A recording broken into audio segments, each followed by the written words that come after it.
महाराष्ट्र विधान परिषद की 17 सीटों के लिए चुनाव कार्यक्रम की घोषणा होते ही राज्य के राजनीतिक गलियारों में हलचल तेज हो गई है।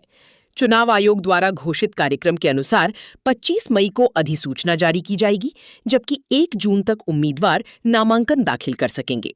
2 जून को नामांकन पत्रों की जांच होगी तथा 4 जून तक नाम वापस लिए जा सकेंगे। मतदान प्रक्रिया 18 जून को सुबह 8 बजे से दोपहर 4 बजे तक चलेगी और 22 जून को मतगणना के बाद परिणाम घोषित किए जाएंगे।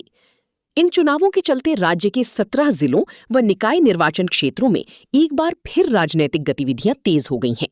बता दें कि विधान परिषद के लिए सोलापुर, अहिल्यानगर, ठाणे, जलगांव, सांगली सतारा, नांदेड़, यवतमाल, पुणे, भंडारा गोंदिया, रायगढ़ सिंधुदुर्ग, नाशिक, वर्धा चंद्रपुर गढ़चिरौली, अमरावती, धाराशिव लातूर बीड, परभणी हिंगोली, छत्रपति संभाजीनगर व नागपुर, इन 17 सीटों पर चुनाव होगा। विशेष रूप से विदर्भ क्षेत्र की 5 सीटों पर सभी प्रमुख दलों की नजरें टिक गई हैं। अमरावती, यवतमाल और नागपुर के अलावा वर्धा चंद्रपुर गढ़चिरौली तथा गोंदिया भंडारा स्थानीय स्वायत्त निकाय निर्वाचन क्षेत्रों में राजनीतिक समीकरण तेजी से बदलते दिखाई दे रहे हैं। अमरावती स्थानीय स्वायत्त निकाय निर्वाचन क्षेत्र में चुनावी माहौल पूरी तरह गर्म हो चुका है। यहां 18 जून को विधान परिषद सीट के लिए मतदान होगा। इस निर्वाचन क्षेत्र में महानगर पालिका, जिला परिषद, नगर परिषद तथा नगर पंचायतों के निर्वाचित सदस्य मतदान करेंगे। जिले में कुल 453 मतदाता विधान परिषद चुनाव के लिए पात्र हैं। चुनाव कार्यक्रम घोषित होते ही इच्छुक दावेदारों ने मतदाताओं से संपर्क अभियान शुरू कर दिया है। विभिन्न राजनीतिक दलों के नेता नगर सेवकों, पंचायत प्रतिनिधियों और स्थानीय जनप्रतिनिधियों के साथ बैठकें कर समर्थन जुटाने में लग गए हैं।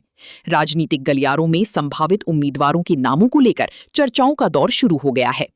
उल्लेखनीय है कि इस बार का विधान परिषद चुनाव कई मायनों में अलग माना जा रहा है। पहली बार ऐसा हो रहा है कि जिला परिषद और पंचायत समिति चुनाव हुए बिना स्थानीय स्वायत्त निकाय क्षेत्र से विधान परिषद का चुनाव संपन्न होगा। सामान्यतः ऐसे चुनावों में जिला परिषद सदस्यों और पंचायत समिति सभापतियों को भी मतदान का अधिकार मिलता है, लेकिन अमरावती जिले में जिला परिषद की 59 सदस्य पद और 14 पंचायत समिति सभापति पद रिक्त होने के कारण इस बार वे मतदाता सूची का हिस्सा नहीं होंगे। यदि ये पद भरे होते तो कुल मतदाता संख्या 526 तक पहुंच सकती थी, लेकिन अब केवल महानगर पालिका और नगर परिषद क्षेत्रों की 453 सदस्य ही मतदान करेंगे। इससे राजनीतिक दलों की रणनीति और जीत हार के समीकरणों में बड़ा बदलाव माना जा रहा है। नामांकन प्रक्रिया शुरू होने से पहले ही अमरावती सहित पूरे विदर्भ में राजनीतिक बैठकों, रणनीतिक चर्चाओं और समीकरणों का दौर तेज हो गया है। स्थानीय निकाय प्रतिनिधियों के मत निर्णायक होने के कारण सभी दल अपने अपने स्तर पर मतदाताओं को साधने में जुट गए हैं। आने वाले दिनों में उम्मीदवारों की घोषणा के साथ चुनावी मुकाबला और अधिक रोचक होने की संभावना व्यक्त की जा रही है।